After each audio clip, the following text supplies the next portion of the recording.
welcome back to the One Z Piece podcast. Hi, people.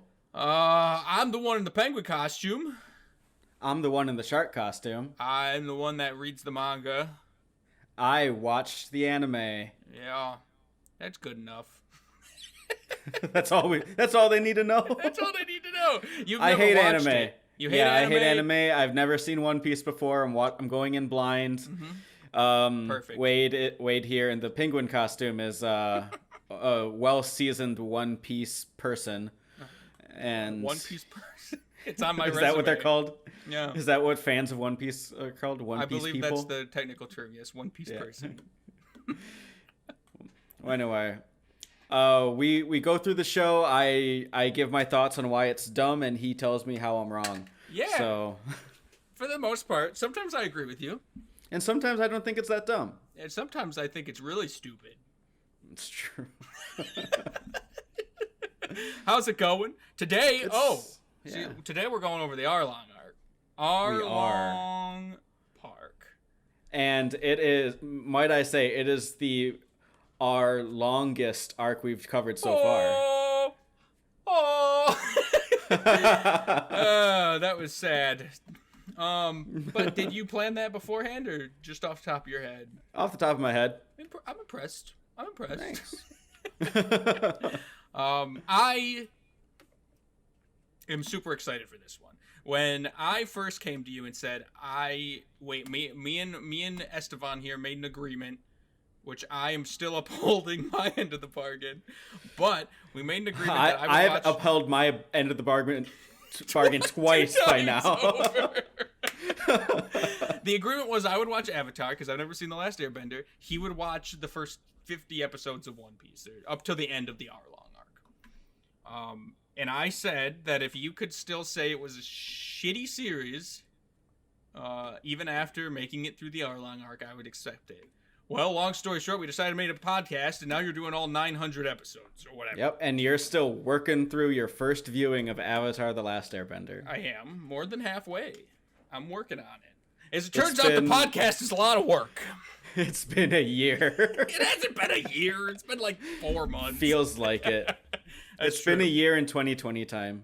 Yeah, it has been a year in 2020 time for sure. So I'm excited for this one. This is just a great arc. It's just a good arc. I love this arc. It's one of my favorites even today, and I just love it. So I'm excited. The other arcs, I kind of knew your thoughts on them. And this one, I am pretty much blind to what your thoughts are. So we haven't really discussed this arc, have we? No. So I'm extra excited for this. Ooh, I forgot we never discussed this arc before. Yeah, so I'm excited now. I am very excited. So, I mean, hell, you want to just jump into it? You want me to start? Let's go for it. I got my notes. Yeah. Somewhere. I got my notes. And I'm going to just annoy the shit out of all of you now. Okay, so last time, if you guys didn't see the last podcast, the format we're doing now, I describe a piece of the arc, right? And then we talk about it. I describe it as quickly as I can, which turns out isn't as quickly as I thought in my head. But so we're gonna start with the arc called, the section called Nami and Coco Village. Is that what this village is called? It's called Coco Village, yes. Oh, yeah. I didn't know that. I did it. There you go. Now you know. COCO Village. Okay. Who's ready? So, the last time, just as a quick refresher, at the end of the Barity arc, where the crew was split up. Nami went off on her own. She ditched Johnny and Yosaku. And they came back.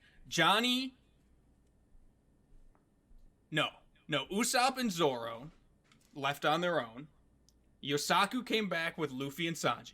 So right now the groups are Zoro and Usopp, Nami, and then Sanji, Luffy, Yosaku. Those are the 3 groups. And we start with the big boy himself, the captain of the crew, Luffy, Sanji, Yosaku. They're riding on a boat. They're going to Arlong Park. They're going to get Nami. They're cruising, And we learn a lot of just random information that Oda decided to spray at us about the Grand Line specifically. So, Yosaku comes in and he says, hey, you ever heard about the 7 warlords of the sea? And Sanji and Luffy are like, nah. And he's like, Duncan Mihawk was one of them.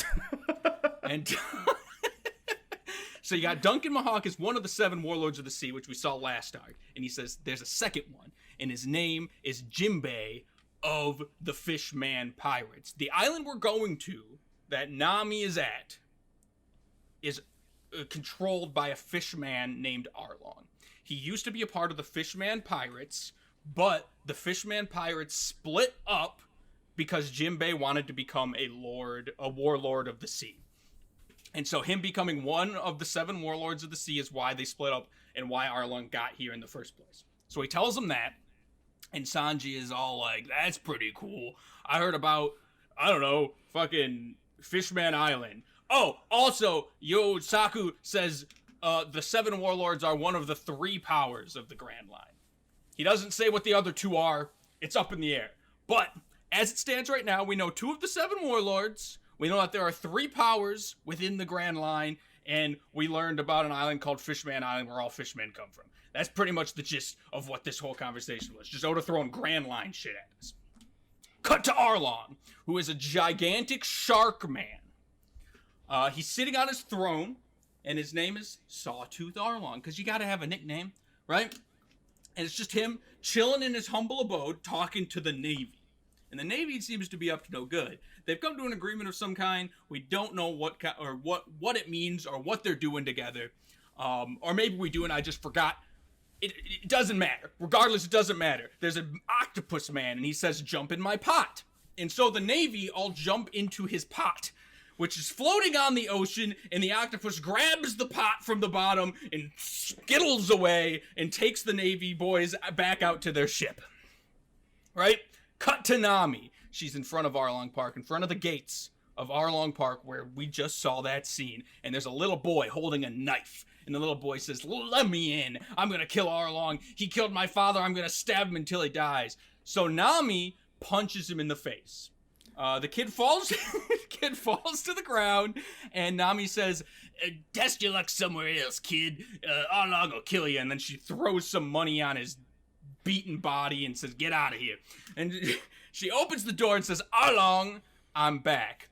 The big reveal. Turns out Nami is a part of the Arlong Pirates. She's an officer within the Arlong Pirates, and she is actually their cartographer. She creates maps for Arlong, and she's been deceiving Luffy and the crew all along.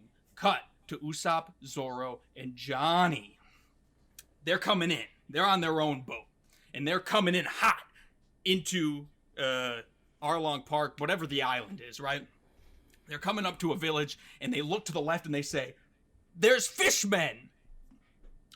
They're spooked of the fishmen, because fishmen are very strong. So, Zoro, who is tied up on the ship because he was mortally wounded in his battle against Mihawk, and he wanted to move around, which was going to, open up his wounds or something, so they're like, we're going to tie you up. They just left him.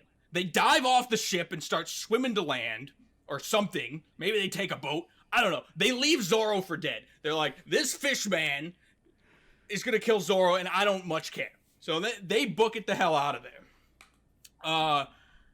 Usopp arrives at a town on the island, and it's just flipped upside down. All the houses in this town are just completely flipped, completely destroyed, and he's like, what the hell happened here? The boy comes back out with the knife, the same one Nami punched, and says, I'm going to kill you, Usopp, because you're a fishman.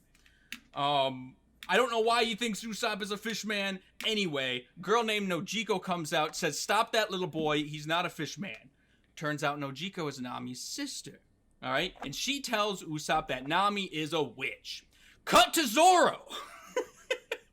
So we're back at Zoro. He has not been killed by the fishmen, luckily. He has, in fact, been captured by them. So he is now in Arlong Park, where Arlong and Nami are. He calls Arlong a half-fish, and Arlong says, that is very mean. Arlong is actually quite angry by it, and Zoro doesn't give a shit, right? Nami comes out, and Zoro's like, you've been a part of the Fishermen Pirates this whole time. And she says, yes, I've been deceiving you this entire time. Zoro says that's bullshit. And he, who is tied up behind his back, dives into the water and just starts sinking to the bottom of the ocean. He calls Nami's bluff. He's like, she's going to fucking save me because she's not really evil. And lo and behold, what does she do? She dives into the water. She brings him back up. She puts him on shore. And, for whatever reason, the Arlong Pirates don't much give a shit. They're like, that's fine. Cut back to Usopp and Nojiko. Turns out Arlong wants to make a fishman empire of the entire East Blue. Oh God. I need to take a breather. Hold on. Give me a second. You've been at that for a minute now. I gotta speed it up. I'm going too slow. Yeah, you are going through like scene by scene. You need to go like major point by major point. Yeah, I am. I'm going too slow. All right, we're speeding up right here. So Arlong finds out that there's weapons in Coco Village, and he says we can't have that because that'll form a rebellion. So Arlong goes to Coco Village and beats the crap out of who I presume is the mayor named Genzo, because Genzo. The weapon was the knife the little boy had, but Genzo was like, it's my knife, whatever. He beats the crap out of the mayor. Usopp and Nojiko overhear this happening, and Usopp says, I don't like that one bit. I'm going to shoot an exploding star at Arlong. So he fires an exploding bolt at Arlong, which blows up in his face and does absolutely nothing but piss him off. Arlong proclaims, we are the master race. We are stronger than humans, and I'm going to kill you. And then he picks up a building with his bare hands and tosses it at Usopp, which doesn't kill him, but Usopp loses and then gets captured, right? Cut to Nami and Nojiko, who are now together, they're sisters, sitting at a grave, and Nami proclaims, only 7 million berries to go. I'm going to get 100 million berries and buy the village. And that pretty much ends this scene, right? So there's a lot of jumping around. It didn't quite go as smoothly as I was hoping in my head. The problem with this arc is not everybody's together. So it's like we got to kind of jump around, and I'm realizing that. But regardless... They split the party. They split the party. Which is a no-no. It's a... You never split the party. Yeah. So yes, that's the gist of it. What, I got some questions for you. Go for it. Shoot. You want, okay. All right. Can't wait. So up until the last panel, it remains unclear what Nami's end goal is here. Whether she's good or bad or what she's up to really at all. The only thing you really hear is that the townspeople and the people around her are spouting that she's a greedy witch who only wants money. And then in that last part where she says she's going to buy the village is kind of when it gets a little bit revealed to you what her motivations are. Thinking back, though, to when you were first watching this, what were your thoughts on, like, Nami? Where were you at? Did you think she had alternative motives, or did you think that she was just kicking the can around with Luffy's crew? And was actually just evil and a part of the Arlong Pirates? Or did it happen differently in the anime? I don't remember. I think your mic is set to your headset. No, I don't think it is. Every time you move, I can hear your penguin rub against it. No, it's not. Oh. Is it in the Zoom call, though? It might be. That is Discord. Totally what it is. Yep. Okay. Sorry. On the bright side, is that better? Hello? Yeah, I can hear you. Now I'm starting to pick up some background, but it's fine. I can ignore it. the furnace just went off. Okay, that's what it was, and it's dying down now. I don't hear it anymore. All right, cool. It sounds much better now. That's good. On the stream, it didn't sound like that, so that's good. Cool. Anyway, to your question. So how much could you hear of that? Was it just me squiggling around? No, I was able to hear you fine, but it was just constantly with this, like... All right, that's fair. So, your question. Did I think she was legitimately evil and in with the pirates, or did I think she already have ulterior motives with the pirates? Or Yeah, like, do you think towards that? them? Do you think there was a reason why she was with Arlong, or do you think she was just dicking him around the whole time, and she Right. was just greedy, like they were portraying her to be? I didn't think she was greedy. Her always saying like up through to this point, like I'm gonna collect 100 million berries. Mm-hmm.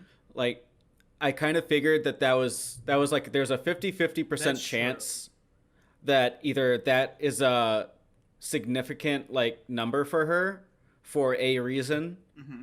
or it's just an anime thing like I'm gonna be the best, I'm gonna collect 100 million berries, I'm gonna catch 151 Pokemon. 151. You included Mew. Gotta include Mew. Who doesn't include Mew? I feel like usually Mew gets swept under the rug, but I think that's a crime. well, you can't actually get him in the original games. You can actually. It's kind of a glitch, but you can get them. That's true.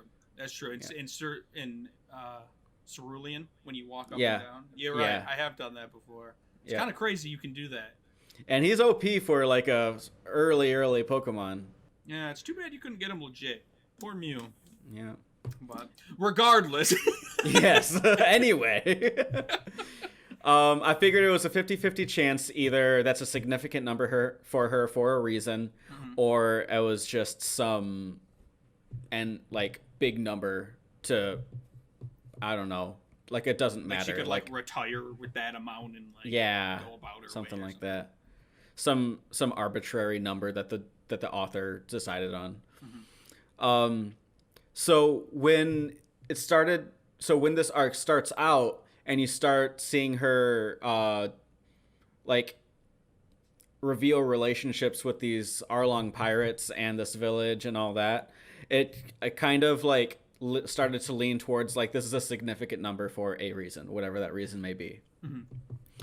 And so I guess like watching these first couple of episodes that introduced the arc, I was like, okay, this is cool. Like I'm starting to see like a detail that was presented early on kind of blossom into a full idea, and like maybe like this will probably expand on that in some way. So I think what you'll find as we discuss this arc in general is I think I genuinely like this arc. This was good. I liked it. Now, for the most part. Don't get carried away. It sounds like I still have like these are all complaints. That's fair. Yeah. I do have plenty of complaints. That was like 20 pages of complaints. I don't note great things. I note things that piss me off. It's my job to find the good things, right? Exactly. It's my job to sift through the shit.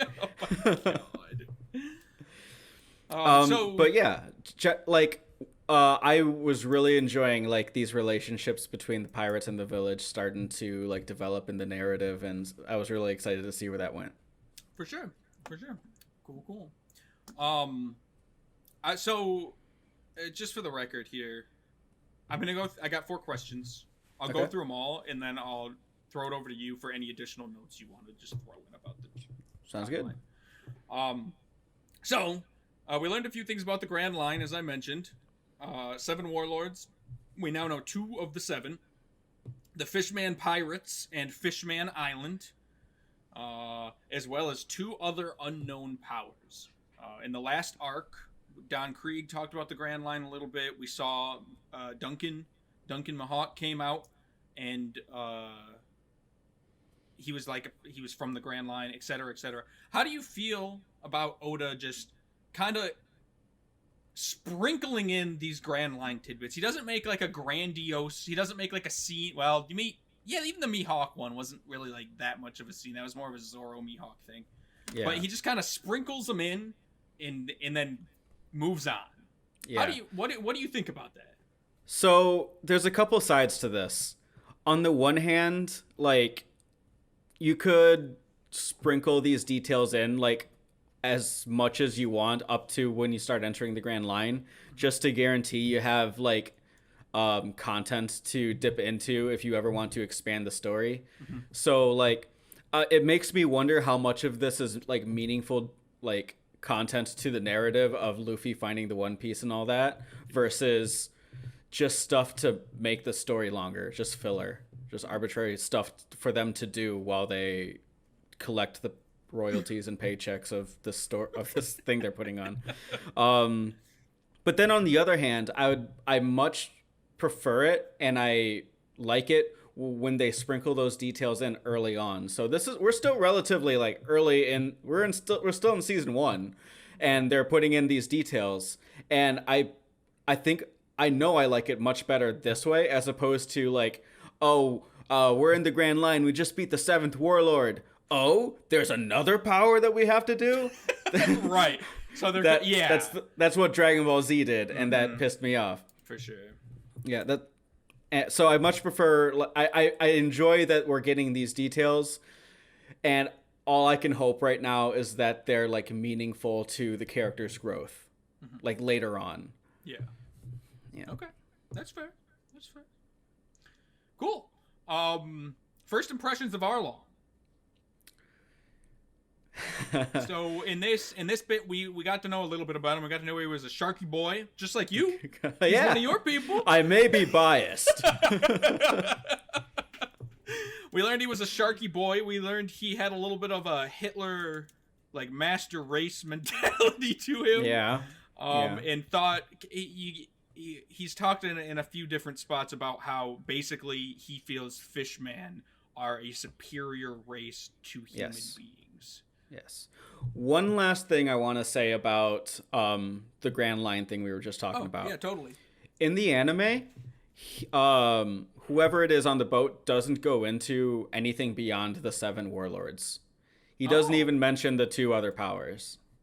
Okay. Does he mention the Fishman pirates? Yes, he does mention that among the 7 warlords, one of them was Duncan.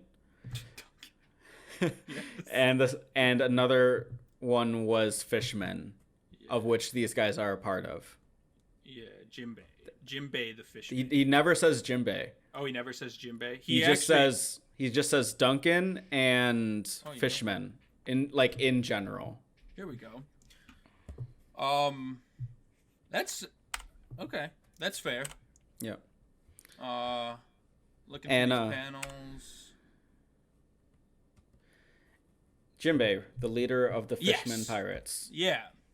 So he talks about how Jimbei used to be the leader of the Fishman Pirates, and then they broke up, and because Jimbei wanted to become a warlord. So never gets into that. Interesting. Okay. As for my opinions on Arlong, like, he's cool.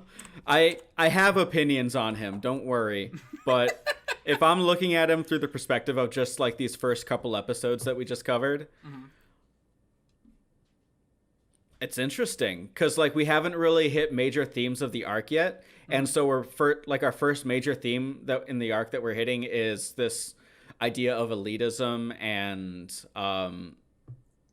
species supremacy. Yeah, which I know we talked back in Usopp's arc, Syrup Village, about like classism, classism and stuff, and now it very much gets into like racism essentially. Yeah.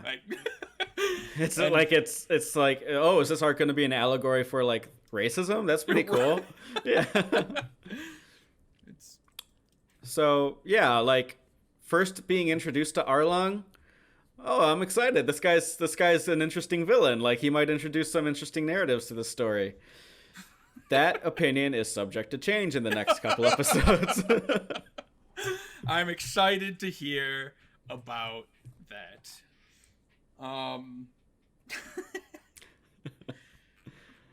But we will get to it when we get there. Last question here. What are your thoughts on Zoro's power move against Nami? Just calling her bluff and just completely tied up, diving into the water and being like, "You're gonna save me. I know you're gonna save me." That's interesting because like Nami has been trying her hardest to get the like idea into their brains to like leave me alone. Like Yes, totally. She's Like, very much trying to push them away. yeah, so I think it was like an interest because Zoro was like the first to say like she to Luffy like, "Yo, she doesn't want to be a part of this. Why?" Yeah. Right. And like on the one hand I can get like, oh, he's part of Luffy's crew, he's gonna follow orders, but Zoro's proven himself to be kind of like a semi-intelligent guy. Right. Like if he calls her bluff, then he's wrong, then he drowns in this pool. He doesn't even die a warrior's death. No. So do I you thought it think was yeah. Do you think it was based off like stupidity? I don't know. Or was it like he just Maybe. had a hunch and he just knew? He probably had a hunch. I don't know how he would have had that hunch.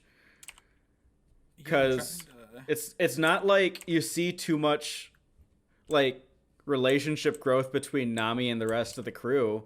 Yeah. She's always just kind of like there in the background until she decides to fuck off. Yeah, it's true. They haven't really had like a heart-to-heart. Yeah. So that's fair. Which is a point I'd like you to keep in mind for a later scene in this arc. Oh, my Chipotle order got picked up. Yeah, it doesn't really explain why he did it. I guess it's just left up to interpretation. So, I thought it was an interesting move regardless. It was yeah, it was cool. It's interesting in the sense that it doesn't make sense.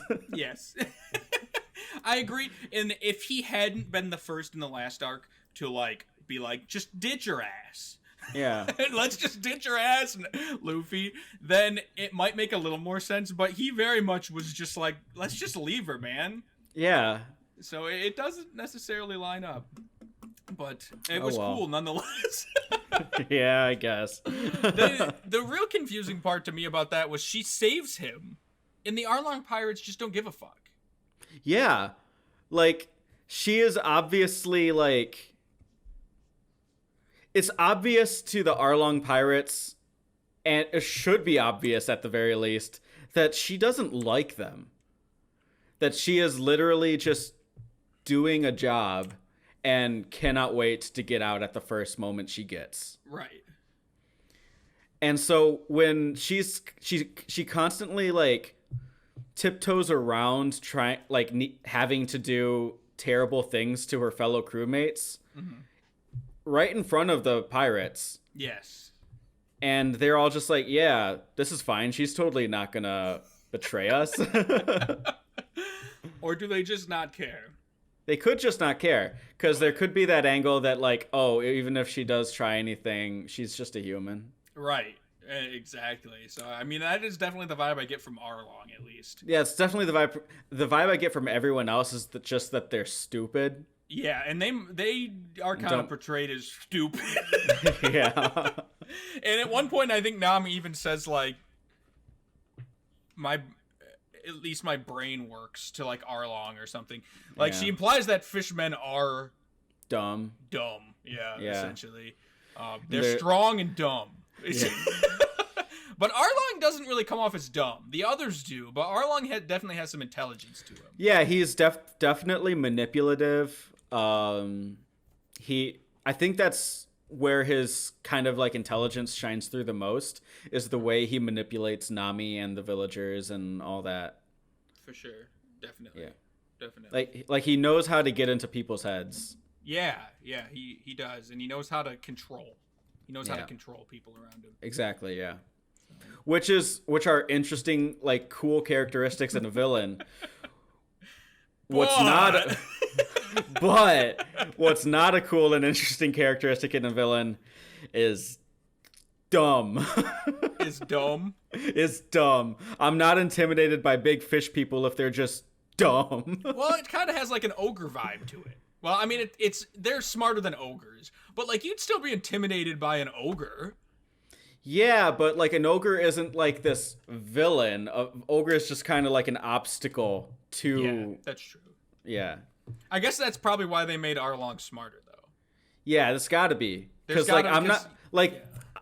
All the other, like, fishmen henchmen that he's got, like, I don't give a shit about. Yeah. Like, I care about, like, what happens with Arlong. Because that's the villain I want to watch. Everyone else is just in the way. That's one thing that the Barity arc did a little better. Having Jin in the mix, even if it was just him, he was kind of the first sidekick that you cared about on the Navy side.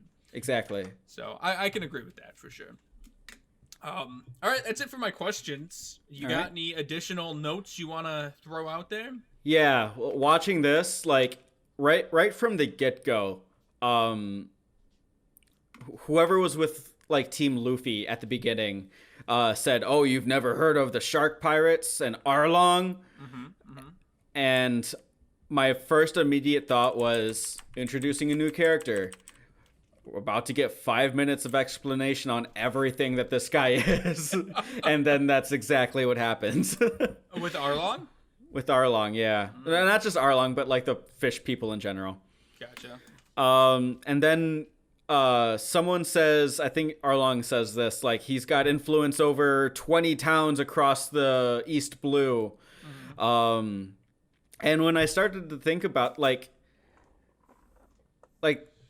they're still in the East Blue, but Don Krieg was like the king of the East Blue. Yeah. But Arlong is the most feared in the East Blue, and he's got starting this like empire that goes across like 20 towns. Like, why does Don Krieg get so much like clout when Arlong is like this thing that's been around for at least 8 years?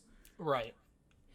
Yeah, I found some weird clashes with that too. Yeah. They're like, Don Krieg's the most powerful pirate in the East Blue, and then this arc they're like, Arlong's the most powerful pirate in the East Blue. There's some clashing things there for sure. Yeah.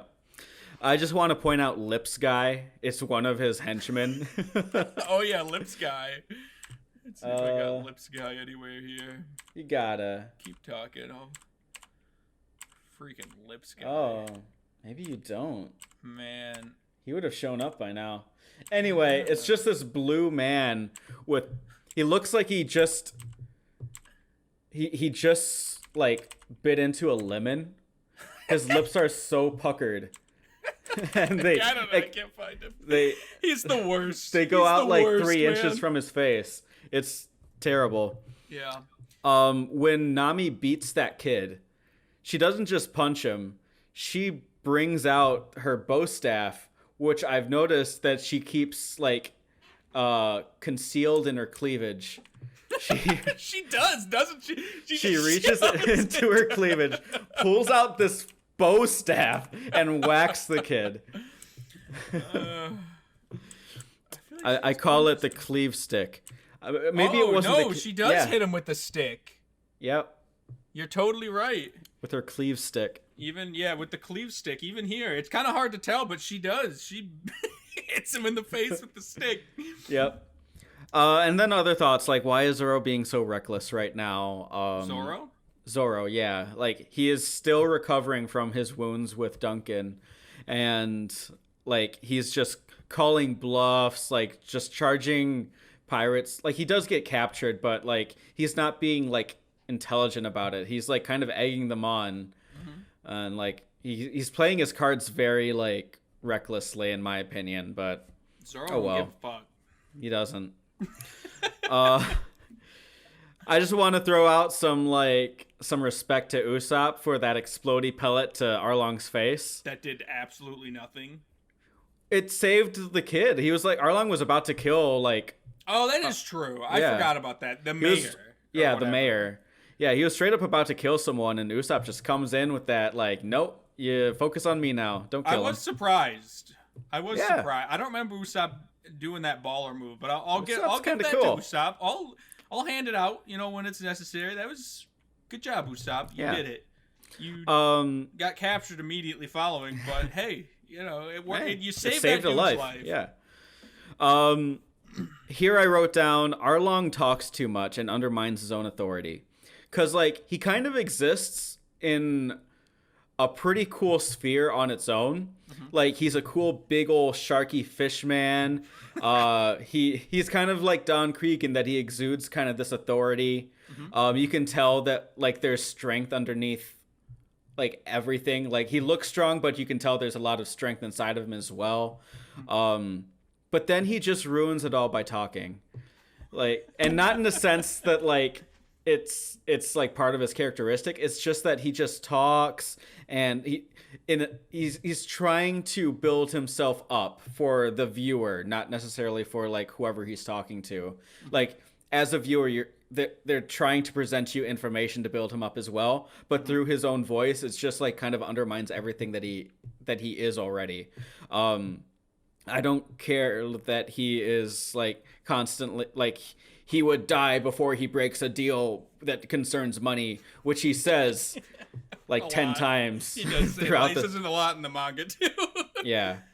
And I don't know, it's just like the more he talks, the less intimidated you are. The less intimidated I am, because he never really says anything. Yeah. He's just saying things to fill silence.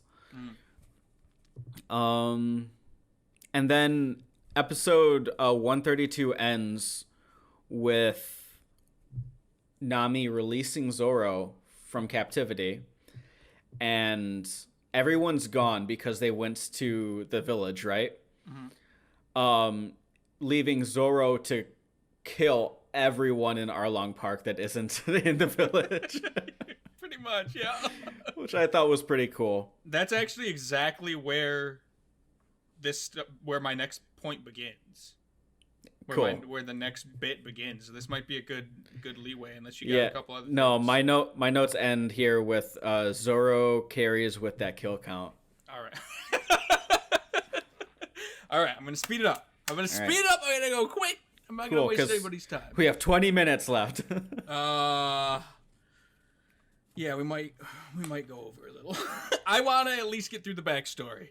All right, let's do it. But I'm gonna go as fucking fast as I can. All right. Yep. So, as you said, we cut back to Zoro, which in the manga I don't remember it. I don't remember Nami breaking him out. I don't remember Nami untying him. But maybe it happened and I just missed it or forgot. Regardless, yep, she sneaks into the thing, cuts his ropes, and he's sitting on Arlong's throne like a badass, and all the fishmen are just dead around him. He has killed all of them. Every single one of them, except for the ones that went with Arlong to Coco Village to deal with that. He hears Hachi, which is the octopus with the pot. He hears him talking over the wall, saying like, "Where's this big cow at?" or something like that. And he peeps over and he says, "Hey, Hachi, take me to Coco Village." And Hachi agrees because Hachi's stupid. And he thinks Zoro's a guest, and apparently didn't hear him murder all of his friends. Nope. Didn't hear a thing. So Zoro jumps in the pot and heads to Coco Village to get Usopp because he heard that Usopp was there. Cut to Luffy. There's a giant sea cow attacking the ship. Luffy punches it in the face. Sanji kicks it in the face. Yosaku's like, "What are you doing? That's a Grand Line monster.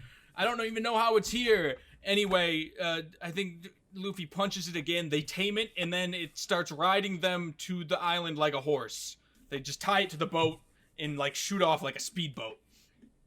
Cut to Usopp and Nami, who are now together because Usopp was captured by Arlong, and so he is now at Arlong Park.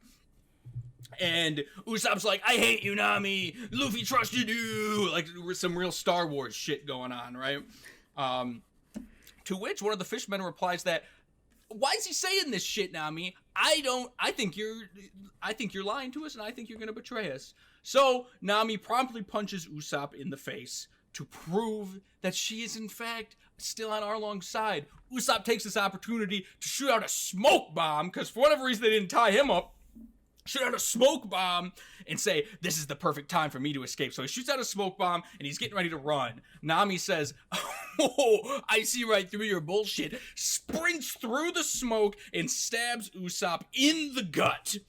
The smoke clears. Usopp's lying on the ground, bleeding, dead, and Nami kicks him into the ocean and says, "That's where you belong." And everybody's like, damn, Nami, you really are one of us. Except this one fish man's like, I found a map, Nami. There's a treasure on this island, and that's why you want to buy it. And I still don't trust you.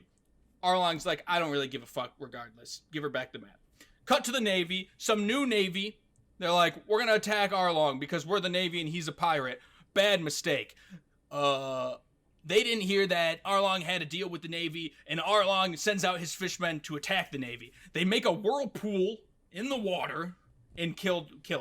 They kill the whole Navy. Cut to Luffy crashing into the island.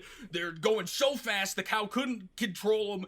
They lost control. They smashed his fat like a mile into the island. They almost crushed Zoro, and now they're all together again. Well, would you look at that? Except Usopp, because he's dead. Johnny comes out because he saw Nami kill Usopp. He saw it with his own eyes. He was peeping through a little peephole into Arlong Park, and he saw it, and he tells everybody that Nami killed Usopp. That pisses Luffy off. Luffy says there's no way Nami would never do that. And then Nami shows up, and she neither confirms nor denies that she killed Usopp, but she does say, I'll kill you guys too. Get the hell off this island and leave me alone. Zoro tries to attack her. Sanji's being a simp and stops him because you don't hit women. And when Nami says, go away, I'm sick of seeing... Get lost, I'm sick of the sight of you, is the exact quote. Luffy decides he's just going to take a nap instead. And he lays down on the ground and says, I'm just going to take a nap. Nami gets mad. She leaves, and we find out Usopp isn't actually dead! Nami just stabbed her hand to cause blood to go everywhere to make it look like she stabbed Usopp, then kicked him into the water, and he swam off and got away. He now arrives with the crew and tells them that Nami isn't actually evil and that she saved him because Arlong was definitely gonna kill him.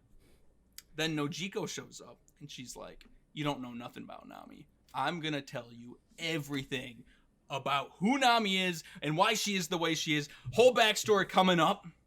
And Luffy says, I don't really want to hear it, and walks away. And then Nojiko says, okay, that's fine, and then begins to tell the rest of the crew Nami's backstory. Yes. And that is where we're right up to Nami's backstory. All right. I got a couple notes on that section up to Nami's backstory. Okay.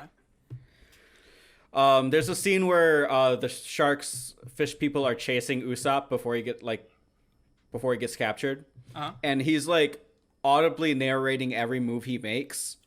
Usopp is, and that's how the fish people are like tracking him. And it's like, how stupid is that? Like, when after the fish people are tracking him after like he's alive. No, this is before the fake death. Okay. Gotcha. This is like he shot Arlong and now he's running away. Oh, and that's how they find him? Yeah. They're like tracking him because they're just following the sound of his voice narrating exactly every move that he makes. Classic Usopp right there. That's some classic Usopp. That pissed me off. We get some idea as towards like the timeline of this whole arc thing. So like Nami, whatever Nami did in the past happened 8 years ago, and like this agreement that she has with the fish people, is like 8 years. So you know me, I like timelines and stuff. So I made a note of that. Yeah. So this next note, I just wanted to point out like how stupid these fish people are, because he's like talking to Nami and he says, "You betrayed everyone and you trust only money. I just don't understand you." Like, what do you mean you don't understand? She's loyal to no one. That's literally what you just said. Nami would be amazing to play like a traitor game with, like Among Us or Ultimate Werewolf. Oh my god! You think she's got that poker face? She's bluffing everyone. Like, she's very capable in her own way. She's awesome. Yeah. Like she's been she's technically been bluffing Arlong for 8 years, even though it should be obvious that, she's not. She's been bluffing like Luffy and crew for however long they've been together. And now like they're both together and she has to bluff them both. Yeah. She's got to bluff them both at the same time. Yeah. With cunning plans like stabbing Usopp, but not really. Yeah. Exactly. I agree. It's pretty cool. It's cool as hell. Yeah. And then, just more notes on Arlong saying, like, he'll die before he breaks a promise about money. Simp and Sanji, because even after, like, all this, like, is revealed, like, oh, she killed Usopp, and Sanji's like, don't you talk bad about her. Yeah, it is true. It is true. Luffy is so irritating in this arc. I've hated him. I've never hated him as much as I have in this arc, because there's genuinely interesting stuff going on between all the characters involved. Like Usopp's like showing some like courage and like doing shit. Zoro's like pushing his body to the limits and like wiping out fishmen by the hundreds. There's something going on between like Nami and her relationship with the fishmen and this village and her sister showing up and like all this like interesting things. And I'm gonna go to sleep. Yeah. Exactly. You are the protagonist of this whole story. That's you would why be it's so great. No, it's the opposite of great. There's so much cool and interesting shit going on for arguably the first time in 40 episodes, and you would be such a better character if you just got involved. Man. The protagonist can't just fuck off like he does. He can and he will. It annoys me. That's what he wants, protagonist or not, motherfucker. Things are about to happen in this story. Terrible things that could have been easily avoided if the protagonist of this damn show just got involved with the story that was going on. So, my counter, especially to the napping thing, is that was Luffy making a point. Nami told him to leave, to get off the island, to never show his face here again, that she was sick of seeing him, and his point was, I'm just gonna, like, I'm just going to take a nap. That's how little I am going to move to meet your request. I'm literally going to lay here and do nothing. I disagree. He's not playing mind games. He's too stupid for that. He is stupid.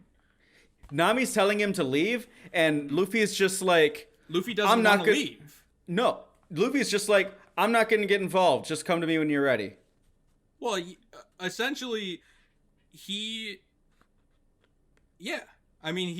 there's no reason for him to get involved. It's not. He says, I don't care about her past. I'm going for a walk. Yes. Exactly. He doesn't want to know. This whole arc is about the past. He can't. Her past. That's why it's such a big... All I want is a protagonist that matters. He doesn't matter. He actively does not give a shit about what goes on. So, it's not that he doesn't give a shit. It's that he just doesn't care. Because as of right... Yes, that is not giving a shit.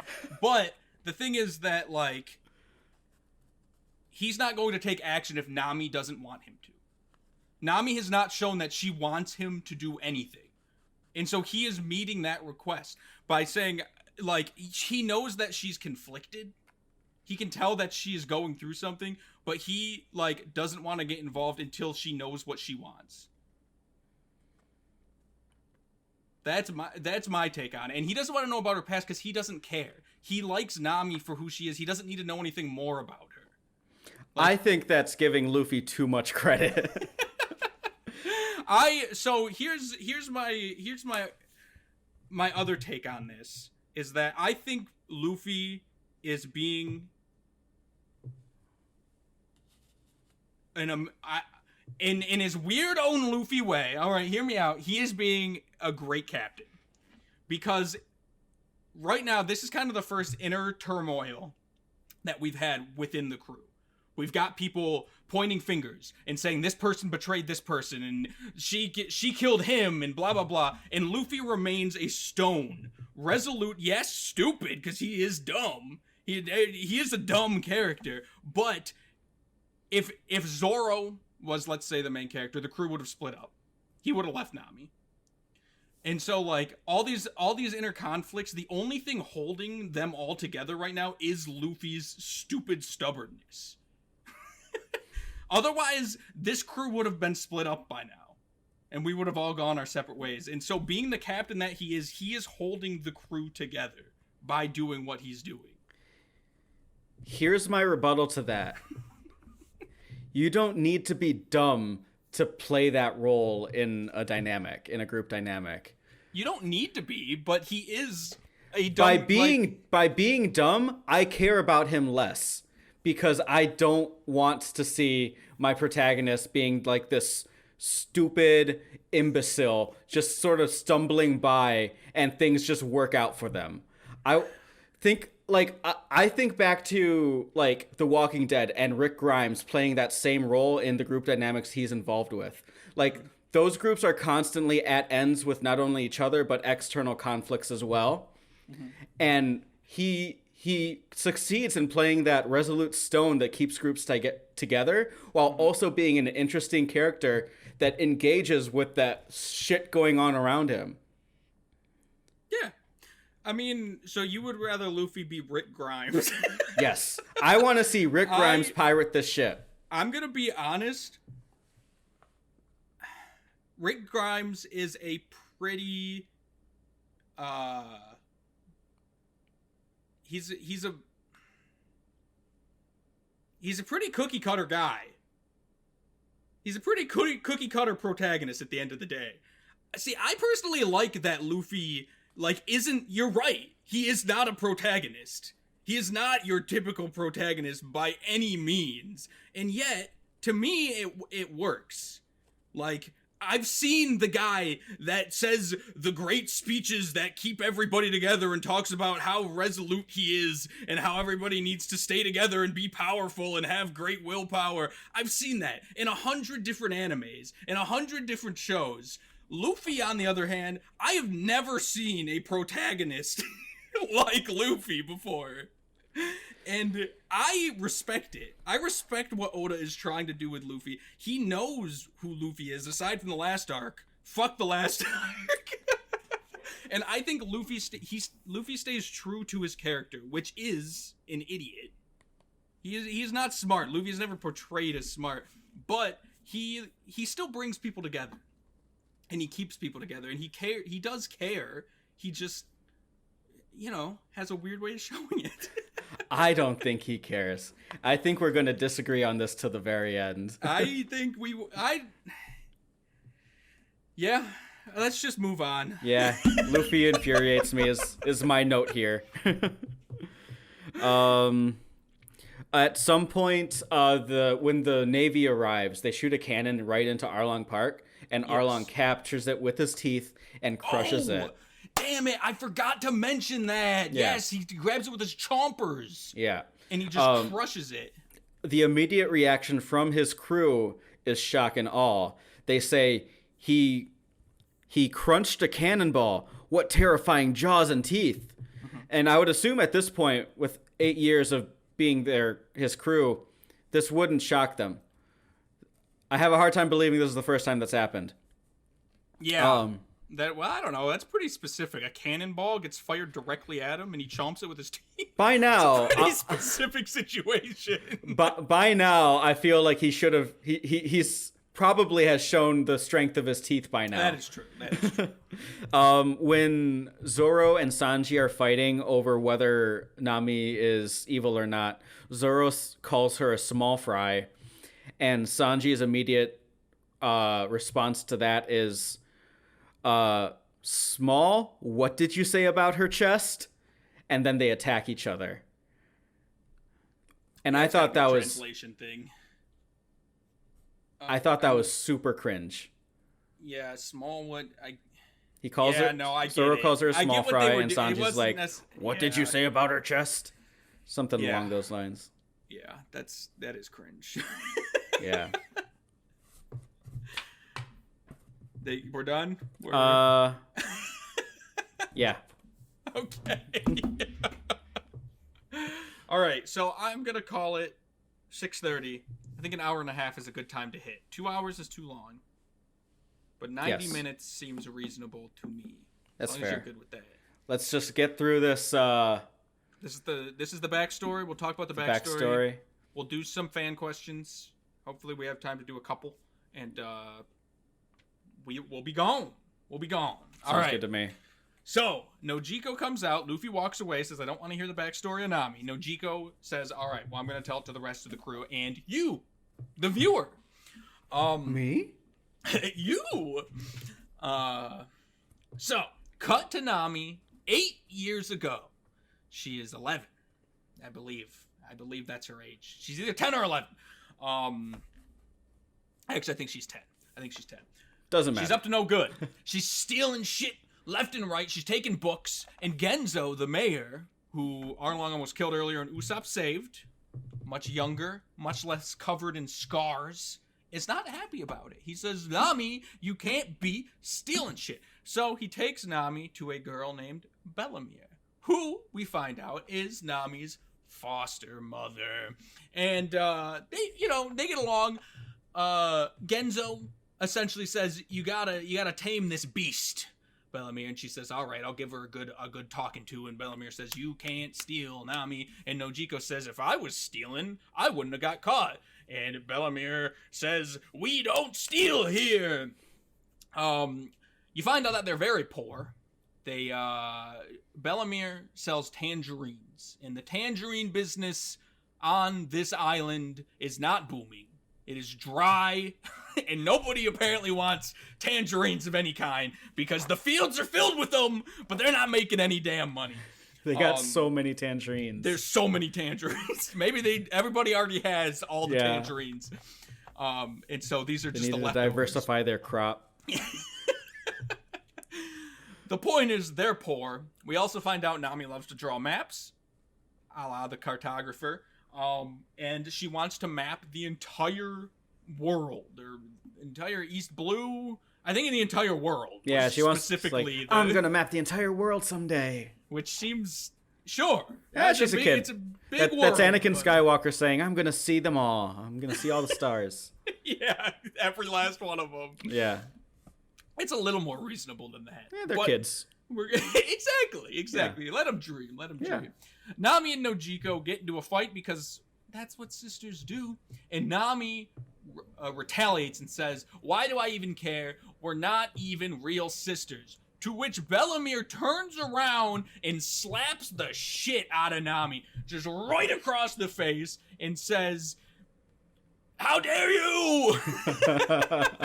Technically, none of us are related, but that doesn't matter. Our relationship, what we have here, is just as pure as if we were related by blood.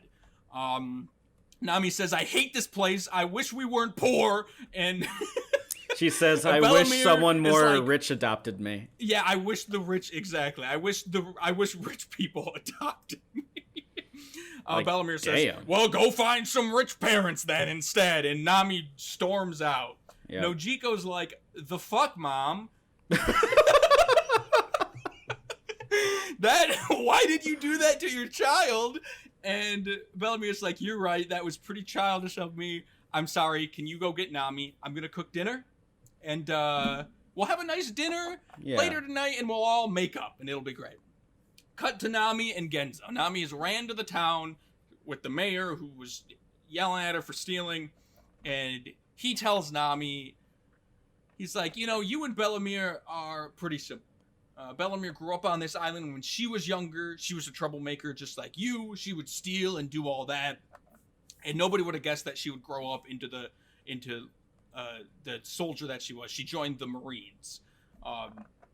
So she grew up, she joined the Marines, became a great fighter, and then came back after going to war or whatever, and had Nami and Nojiko in her arms, and she was like, their parents died at war, and I'm gonna... I believe specifically, their parents died at war, and I brought them back to this island so all of you can take care of them. I'm just gonna die here. And then she, like, rolls on the ground and is like, she's dying. And then she looks at Nami, and Nami's laughing. And she's like, even through all this hell, Nami's like they're all covered in blood. And she's like, even through all this, Nami's still laughing. That gives me hope. I'm not gonna die after all, and I'm gonna raise these girls myself. That was a point specifically made. That's why I wanted to bring it up. Anyway, catastrophe strikes. Arlong arrives at the island. Big ship on the shore, comes out Big Fishman and says, every single adult is going to give me 100,000 berries, and every single child is going to give me 50,000 berries, or else I'm going to murder you. And so they're all freaking out, and everyone pays all their money, and they're like, hey, everybody had enough money, we're good, but Bellamir's poor. So let's hope they don't find her house, because her house is out in the tangerine fields, which is like a little bit away from the village. So Arlong's like, wrap it up, boys, we're getting out of here. And lo and behold, one of his men comes out and say, boss, we missed one. He points to the tangerine fields. Nami and Nojiko are now together, and they've overheard all of this. They're like, shit, they're gonna kill Bellamere. So they go running to their house. Cut to Bellamere, who's cooking a delicious home-cooked meal. She's having a great time about it. They're poor, but this meal looks great. And she says, I'm going to grab the sake because we're not that poor. And pours some alcohol for herself. And then I hear a knock on the door. Well, who could that be? It didn't sound like a child's knock, says Bellamere off screen probably. Because the next thing you know, she's kicking down the door because there was Arlong who was knocking on the door. She pushes Arlong to the ground and he's got a gun in his mouth and is like standing on top of him with the gun. And she's like, get the fuck out of here. Arlong, once again, this is straight to your point, showing off his chompers and just how strong they are, bites down on the barrel of the gun and it just shatters. And he says, you're stupid, and then probably like punches her or something. And he says, I'm gonna kill you to make a point. Whoa, my monitor's going crazy.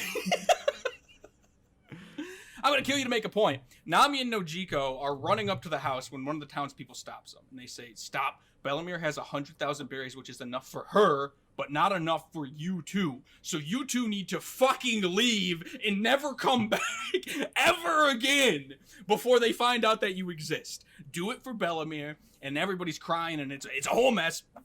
So Bellamere gets the 100,000. She decides she's just gonna pay Arlong, and not die over this, and so she gives him the 100,000. And Arlong says, "All right, I won't kill you. We're even. We're good." And Arlong starts walking away, and then Bellamere says, "Those are for my 2 kids." And he turns around and goes, "What? You have children?" And then Nami and Nojiko come sprinting out and they're like, Mommy, no, please. And they're all crying and they're hugging and they're like, don't die. And it's there's just flashbacks to them picking tangerines and shit, and doing fun things as a family. Arlong pulls out his gun. Bellamere stands up and he puts the gun to Bellamere's head and says, "Well, you're gonna die anyway because you don't got the money." And then Nami and Nojiko are crying on the ground, and then bang, bang, bang, 3 shots maybe. In the manga panel it felt like 3. In the anime I think it was just 1, but it definitely had 3 booms right to the head. Bellamere falls to the ground, bloody, beaten, battered, bruised, dying, dead. Actually, she's dead. She got shot in the head 1 to 3 times. And Nami and Nojiko 1 to 3 times. Nami and Nojiko are distraught at this point. Their mother just died in front of them. And then Arlong tops it off and says, I saw your maps, Nami. Those were pretty good. You're coming with me. And he grabs her, and he's like, you're going to be my cartographer now. And the mayor's like, no, please stop. So they slice him up with swords, and that's how he gets all his scars. And then Nami's like, okay. There's one fish man with sword arms. Yeah, does he have sword arms? Yeah. They're like, they come out like this, like triangles. He slices them like a million times, like all over. It's a lot of slices. It reminds me of the scene from Resident Evil with the lasers. Yeah. Where the lasers cut through him. But he didn't die. He doesn't die, obviously. He's a swordfish man. All right. Yeah, I guess. Nami's like, all right, fine, I'll go with you. Just don't hurt anybody else. She goes. She joins the Arlong pirates. The townspeople can't believe that she actually joined the pirates. They thought she'd just like come back and not join them or whatever. But Arlong gave her a bunch of money. And so she's happy she's finally got a rich family. Cut to her and Nojiko sitting by Bellamir's grave. And that's now reflecting the scene that we saw at the end of the first bit. She says, I'm going to raise 100 million berries. I made a deal with Arlong. He said if I give him 100 million berries, he will give me this island. And then all of you will be free. And I'm going to do it alone. And that's essentially where it ends. That's essentially the end of Nami's backstory. Yes. So it was pretty distraught. Yeah. It was the darkest I think the series has gotten this far. Oh, for sure. And like to its credit, like towards the end with Arlong going down on the house and stuff, like that has got to be the most anxiety ridden like couple of scenes that I've experienced in this show. Like no joke about it. Like my anxiety was high through this. When he was like walking up to the house, the interactions between him and Bellamere, the townspeople coming up, and like all like this entire sequence of events. Yeah, my anxiety was like through the roof during this, and like, good job, show. Yeah, I agree. Reading it. It's been a long time because I watched the anime years and years ago, and I remember loving it. Reading it, it was just as good. Like this was because when we went through Sanji's backstory and kind of the Bertie arc as a whole, I was kind of disappointed. I didn't like it as much as I remembered liking it, and there was some holes and some things that I just didn't necessarily agree with. Overall, I think the Bertie arc was a good one, but there were some things it wasn't as good as I remember it being. This arc has held up. The backstory is just superb. It's so good. So, and the emotion that that you feel is it hits you hard. It was good. It was really good. Hard. And it really makes a villain out of Arlong. It does do a good job at making a villain out of Arlong, even further than what we've already seen. No, yeah, for sure. Because like I think the closest we've come to actually seeing a villain become a villain is Kuro talking about his plans to like con the whole village and stuff way back when. Kuro talking, Captain Kuro. But sure. Now we're seeing like firsthand, like we're seeing a village under siege. We're seeing a flashback to the siegers introducing themselves, and then we're seeing him gun down a character who we just met. And for some reason have like this very emotional connection to because of how maternal this person is. It's true. You like her. You like her, like right off the bat. She's very matronly. She's taking in these children. She's taking care of them, like just barely making ends meet, but doing like everything she can to give them a good life. Right. And then we're just seeing her get gunned down.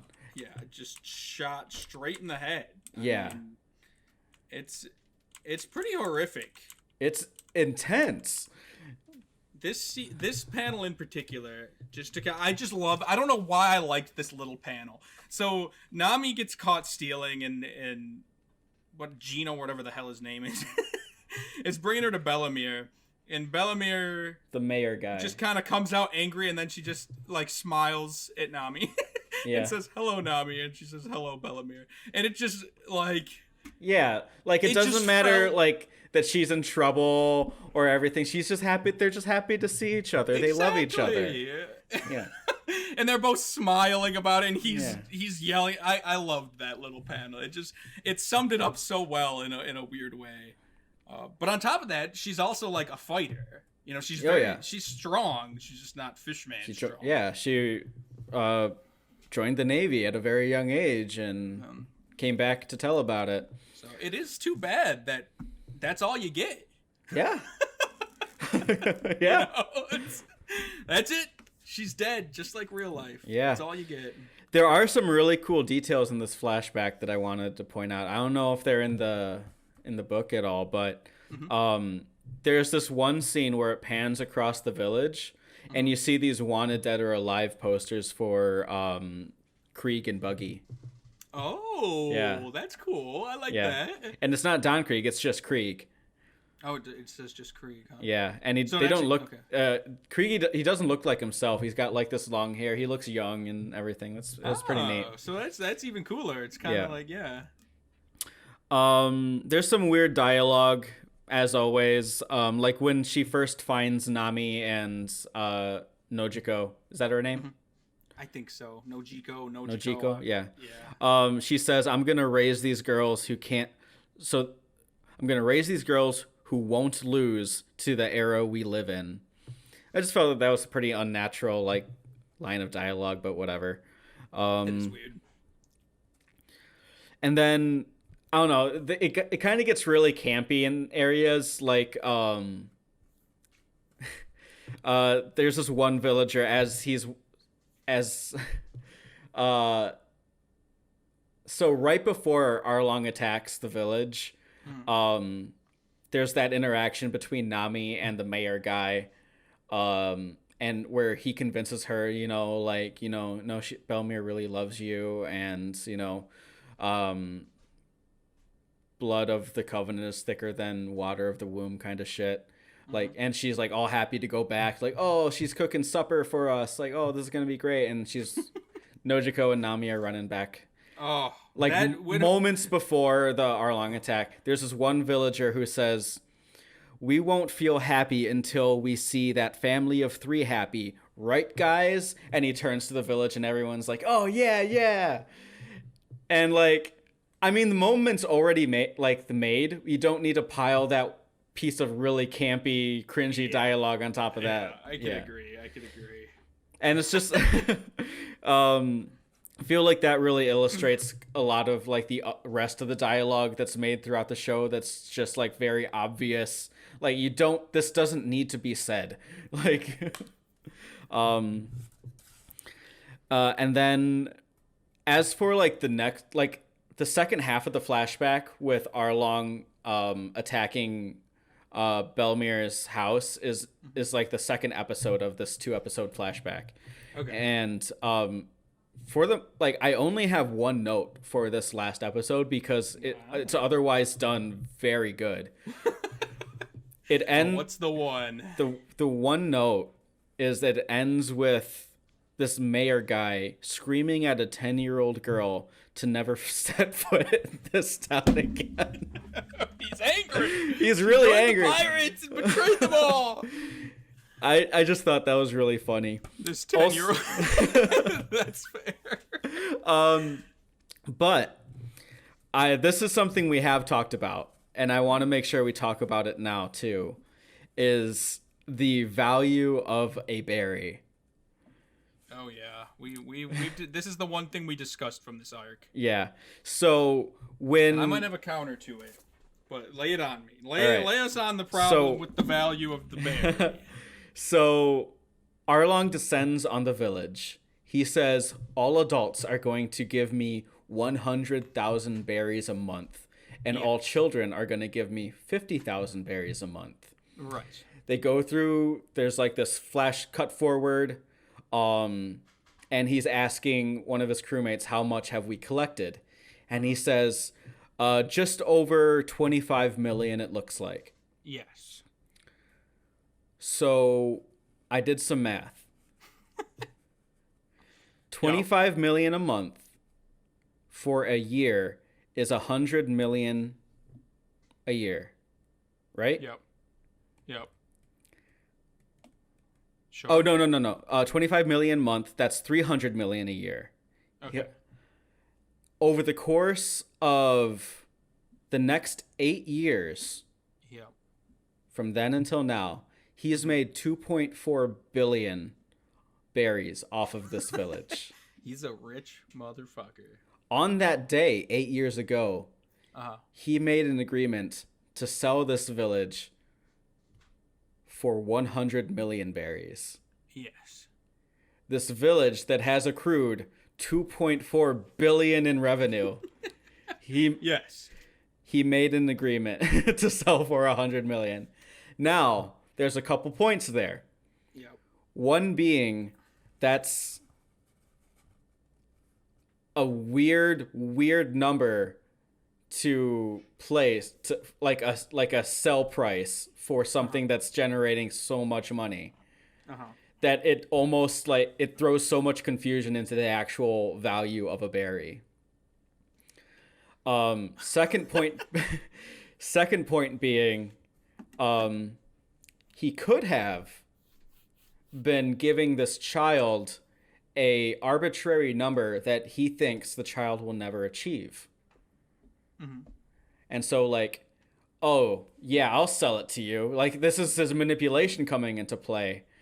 Like I need to give you a goal that will make you work for me, but will ultimately you'll never achieve, right? Yeah. So that's the angle I want to believe. But it turns out 100 million berries is really easy to get, especially if he's made 2.4 billion in this time. Right.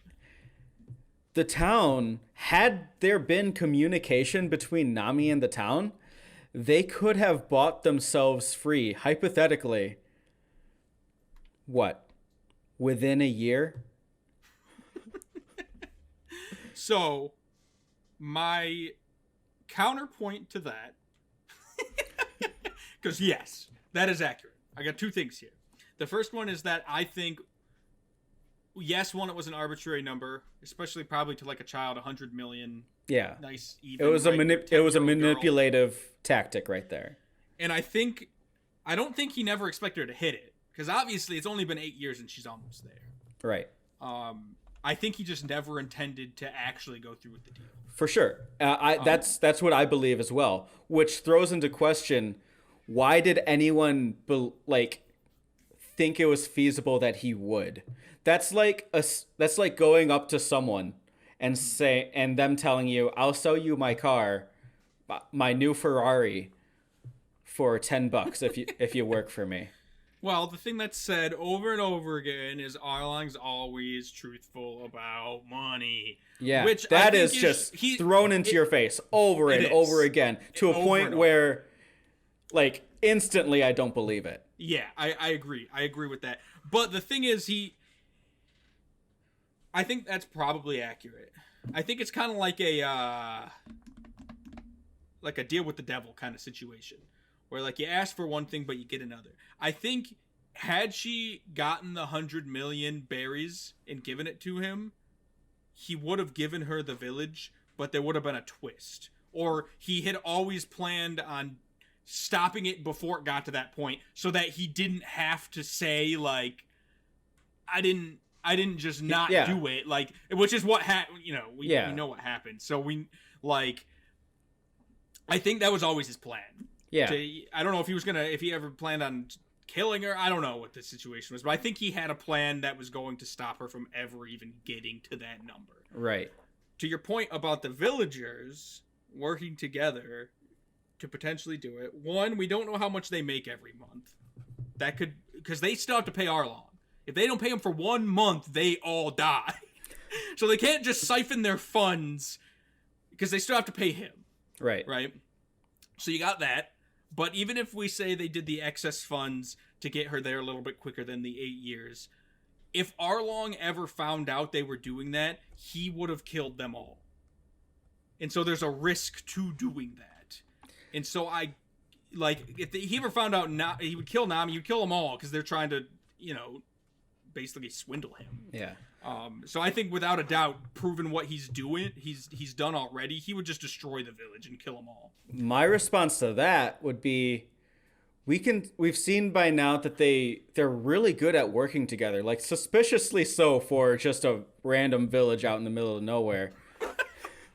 Like they're pretty tight with each other. I believe in their ability to have kept it a secret long enough for her to raise the funds. Yeah, maybe they just don't believe in themselves. The true tragedy of this arc. But yeah, I mean, that's the best I could piece it together, really. That's probably the best we'll come up with. I think so. So this 622. Did you have any more? Nope, that's it. I had some questions, but honestly, I feel like if we're gonna go through fan questions, a lot of them cover this stuff anyway. So the one thing I want to ask is, why do you think Bellemere refused to stay quiet about Nami? That's something that's I've been thinking about, because it's got to be just a pride thing. Like, she was trying to make like a Obi-Wan Kenobi teaching moment for the kids, which I'm assuming she knew were watching. Mm-hmm. Like, but then that really conflicts with another theme of this arc that they've been kind of hammering in, which is do what you can to survive, because that's a theme that they've been hammering in for quite a bit. But then she directly conflicts that for this one moment that costs her life. I guess in that moment, that's a motherly thing where at this point her life doesn't matter. It's her children's lives that matter. And yeah, I mean it could be like the exception that proves the rule type of thing that they're trying to do. Like, you go against you like, this character went against that theme and it cost her life. Right. And like, all this kind of shit has happened because of it. Maybe, I don't know. I mean, there's a couple of different ways I think you can interpret it. Yeah. But I was just curious on your thoughts. Yeah. That's the main thing. I thought it was. I think it is more of a pride thing. And her kind of earlier saying, like, our bond is the same as a normal family's. She wasn't willing to ever even pretend like they weren't her daughters. I don't know. Right. So. But she could have just went with it, and they, like, I don't see why Nami and Najiko had to leave, like, right then and there.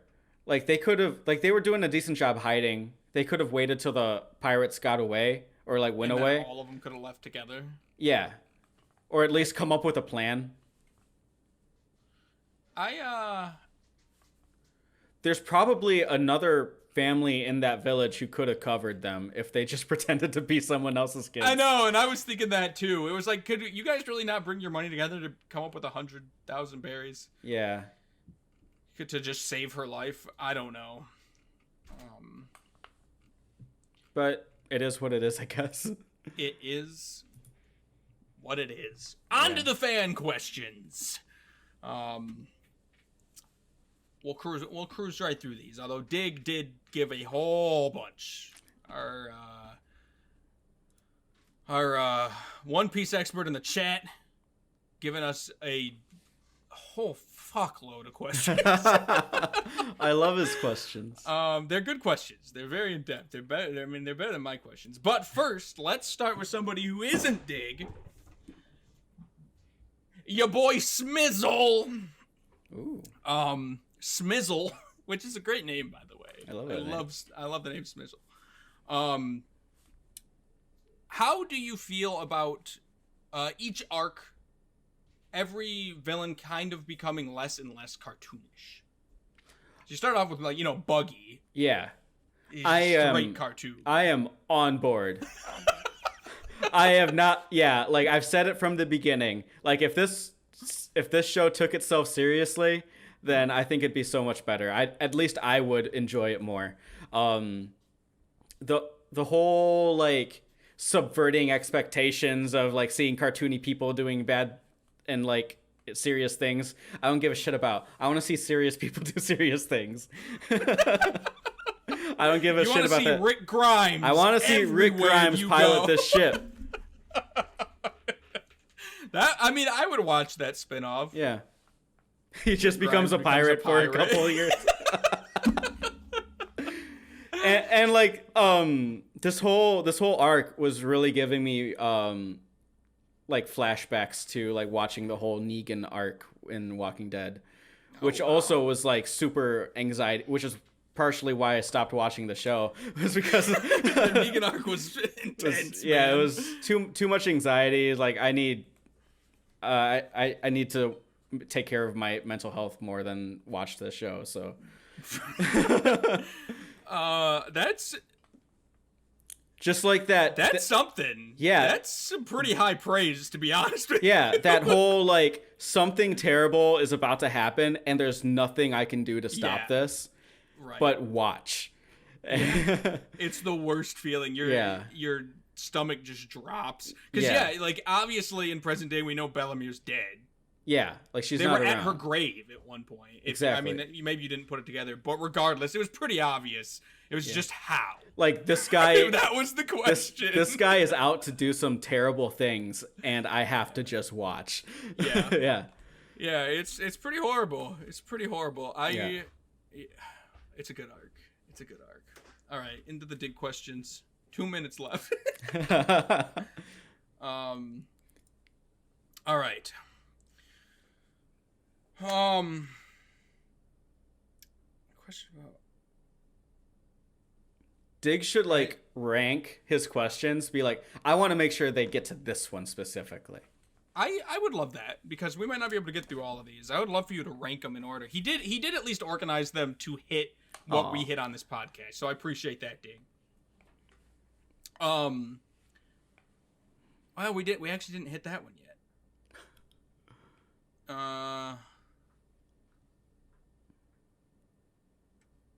Okay.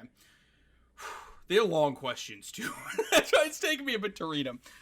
I'll just go. Continuing from the previous arc, this arc marks a tonal shift from the more romantic and adventurous arcs from before. It is considered the first serious arc. How do you feel about the tone of this arc compared to the rest of the series so far? Did you like it better, worse, or are you indifferent? So much better. Like, this is kind of an arc that's like exactly as you said, it's serious. Like it's going over some serious issues with the characters, and not just like it kind of hints at grander like the racial thing earlier in the arc, but then like what it really blossoms out to be is this very complex relationship between Nami and the fish people, Nami and the village and the fish people, the crew and like everyone. And that's awesome. I was loving it, which is why it really pissed me off that Luffy just wasn't giving a shit. Like, this was his moment to engage and be part of these relationships and grow, and he just doesn't. He just goes to sleep and goes for a walk. Next question. That was a question for next week. My bad, but I mean, it still works. That still fits. Oh, yeah, it was great. In Arlong Park, we get to explore some of Oda's wackiest character designs yet. These aren't just caricatures of their body. This is what their bodies actually look like. Arlong has sharp teeth that are in a jagged, pointy nose. Luffy looks like 5 noodles. Usopp has an absurd nose. What do you think of Oda's efforts as a character designer within the One Piece world? What about as a character designer in general? So I guess the question is, do you like Oda's character designs? That's a weird one because like I feel like, listen, I'm not privy to the anime world, but as an outsider looking in, it just looks like one big competition on who can like generate the best like cosplays, you know, like. But I don't know, like when it comes to character design, like I don't see the point in going super grandiose and out of this world and all that. Like for me, it's all about, you know, the characters and like who they are as a character. I think it's kind of like, do these people need to be fish people? I think kinda, actually, because of the like racism element. But See, I was thinking that too, but then that's really never expanded on. Like it's this thread that they hold, but Yeah. the conflict of the arc isn't really like humans versus fish people. It's Right. like it's tyranny versus suppression. Yeah. Yeah, I would agree. I guess just I don't know. I get what you're saying. I get what you're saying. But I mean at the same time it is just a wacky world. Did they Yeah. need to be fish people? No. But is it kind of cool? I It's a little get. cool. Yeah. He's a This- big this- shark chomping on cannonballs. The octopus has a giant pot. That's cool. I Yeah, a guess. giant pot that he just that he uses as a because taxi. sure he does. Yeah. But yeah, so character designs, it sounds like you're pretty indifferent. I like grounded characters. Yeah, you like grounding. You don't like the wackier ones. Yeah. Sure. Maybe I'm boring like that. I mean, I will say, just going forward, just to give you a little bit what to expect without spoilers, there certainly is wacky characters that you're going to hate. But there are also plenty more of these like serious Arlong-esque and like Don Krieg type people that get thrown into the mix. I think it's a good mix, but there are going to be people you hate. And I mean, to their credit, if their character design plays into their character development, by all means, get wacky. Get wacky with it. Give us more Buggy. But if it's just more wacky, Buggy. More Buggy. No, Buggy is wacky for wackiness' sake, and that's not okay. More Buggy. I'm on the Buddy bandwagon. Buggy bandwagon. All right, on to the next. Arlong believes that the fishman race is superior, yet he's very adamant that the villagers not allowed to have weapons. It's an interesting thought. He thinks they're superior, stronger, better in every way, but he doesn't want them to have weapons. He's scared of them if they get that. What do you think his reasoning is for that? I think it plays into that whole like tyranny idea. Like, yeah, weapons are hope. Yeah. Take away their hope. Take away the hope. Yeah, exactly. But for sure. I mean, I think given what we've seen, certainly I don't know. I think even with weapons, no, they don't stand a chance. No. So, but yeah, I think that's it. I think I agree with you. It's like take away the hope. And, yeah, and you can keep them control suppressed. them easier. Yeah. Yeah. Arlong bribing Nezumi, which is the Marine from way earlier. The rat guy. Yeah, the Marine. He looks like a rat because he is. He does. He looks straight up like a rat. Calls into question the justice that the Marines have written in kanji on their coats. Do you think the Marines as an organization are evil or just a few bad apples? If you were living in the One Piece world, would this injustice inspire you to join the Marines to change it from within? Not at all. We've only seen corruption in the Marines. So you think as an organization as a whole, they are corrupt? We don't really have any reason to think otherwise. I agree. Except Bellamere. She was in the Marines. Yeah. That's all we got. But that was like 20 years ago. Yeah, that's Maybe true. Maybe they've become corrupt over the last couple decades. Maybe. We have only seen corruption from the Marines, that's for sure. In fact, at this point, what's the difference between the Marines and the pirates? There is none. Yeah, they're just blending together at this point. They're all just shitty people. They're all shitty people. The world is filled with shitty people, except the Straw Hat Pirates and Luffy. Yeah, they really don't fit into this world, do they? They really make no sense. We've seen some other good people, maybe. I don't remember them off the top of my head, but I'm sure they're there. What was the question? Did we answer it? Yeah, we answered it. Okay, cool. Just making sure. Yeah, I'm gonna call it here. Can't get through them all, Dig. Maybe next time we can. If we have a little bit more time, I'm gonna speed it up. Gonna get just the main points. Bam, bam, bam. Maybe we can make another video series where we just answer the questions. Thank you for reminding me. I like that. We might do that. We might just put a video up on the YouTube channel. If you guys haven't checked out the YouTube channel recently, give it a look, because we just put up the Barity character tier list up onto the YouTube channel. And going forward, at the end of every single arc, we're going to be putting up the tier list videos onto the YouTubes. That's One Z Piece Podcast. Searching on YouTube will be right there. So feel free to check that out. Give us a like, give us a sub. Love us, please. Please.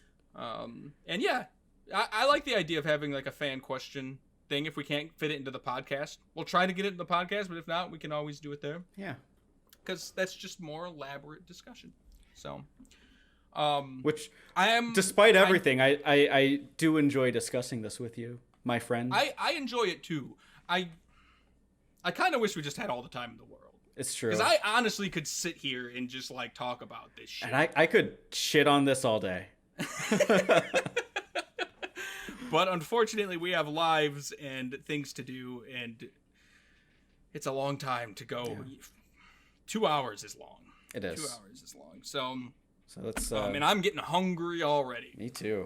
But maybe in the future, if you give us some of that moolah, we can just do this full time. 24-hour streams all day, every day. I was talking about One Piece. Truly a nightmare.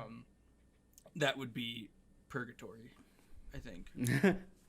Just going in circles. When we finish the series, we just restart it and talk again. For 24 hours. I did not like you saying that. We've already done it once. I know. More or less. But next week, we will be finishing the Arlong arc. I know I'm doing a shitty job at speeding it along. I'm really, really working on it. I do. I just got to hit the main points and not get so granular. Yep. This outro is taking a while, too. Yeah. Well, I like to talk to the people. I like to give my thoughts. The problem is sometimes I think the granular stuff is funny, and I'm like, oh, I'll keep that. And then the next thing I know, I've kept too many things, and it's just annoying. But woe is me. That's my life. Yeah. All right. You think this is taking too long? Yeah. We leave. Let's bounce. Nope. Let's get out of here. Let's get out of here. Nothing else? Nope. We'll be finishing up the Arlong Park next time. Next week, it then will be officially into blind territory for our Sharky boy over here. Yeah. And get hyped for Logtown, because that's coming up after. All right. Bye-bye, everybody. Bye. I'll see you next week. Bye-bye. I'm so hungry.